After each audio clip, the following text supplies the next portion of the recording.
मध्य प्रदेश के नेता प्रतिपक्ष जी ने एक प्रेस कॉन्फ्रेंस लेकर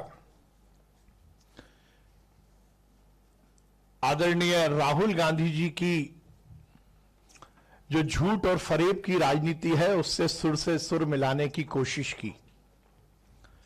उन्होंने हमारी सरकार को हेरा फेरी वाली सरकार कहा।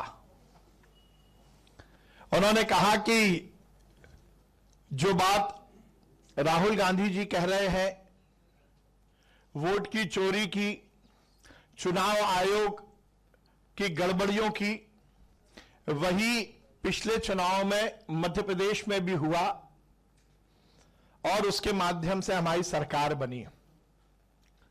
हम सब ये बात की जानकारी रखते हैं कि इस देश में, इस दर्शन में या हमारी संस्कृति में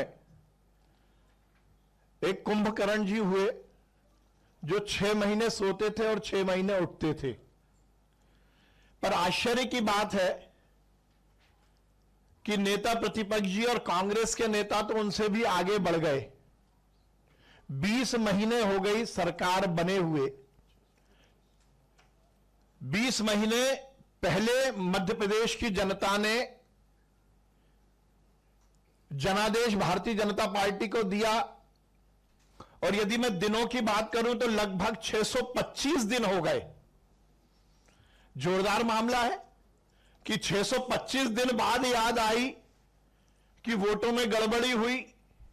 625 दिन बाद याद आया कि चुनाव आयोग ने वोटों की हेराफेरी कर दी और हमारी सरकार बन गई।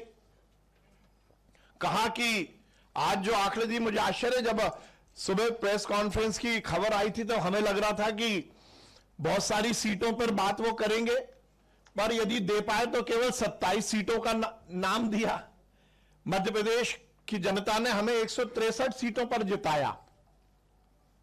तो आपने ये तो मान लिया कि हमें 163 में से 27 हटाओ तो भी 135 होती है।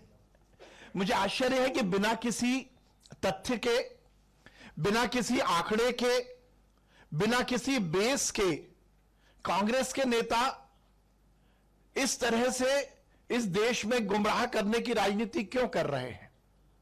आज से 5-7 दिन पहले इससे जुड़े हुए एक विषय पर मैं आपके बीच में आपके समक्ष उपस्थित हुआ था और उस समय भी हमने कहा था कि इस देश में हर समय कांग्रेस जब जब सरकार में रही या विपक्ष में रही, उसने संवैधानिक संस्थाओं का दुरुपयोग किया और जब विपक्ष में रही तो इस देश में संवैधानिक व्यवस्थाओं के खिलाफ प्रश्न चिन्ह लगाने का प्रयास किया।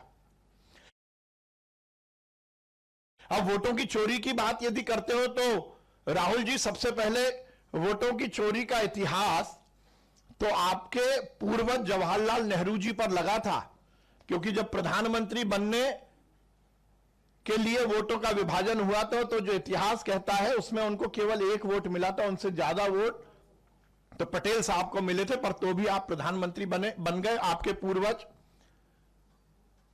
अंबेडकर जी के चुनाव की बात हो,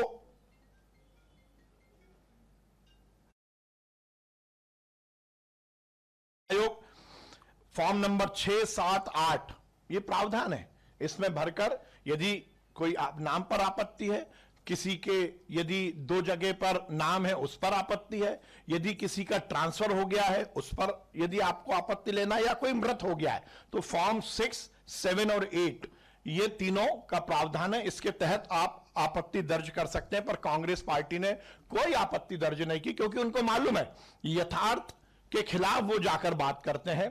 केवल सनसनीखेज खबर बनाना, जनता को गुमराह करना, अर्बन नक्सलाइट की जो भाव है उसको स्थापित करते हुए व्यवस्था के खिलाफ प्रश्न चिन्ह लगाकर अपने नकारापन पर पर्दा डालना, अपने फेल्यूअर को, अपनी चुनाव में नकारात्मक जो परिणाम आ रहे हैं उसके ऊपर फेस सेविंग के लिए ये काम करते हैं। और अभी हमें देखने को मिल रहा है, यदि 20 महीने की बात तो है, पर शायद यदि बिहार के चुनाव और 2-4 एक आध साल बाद होते तो ये उनको जानकारी शायद 1 साल बाद लगती।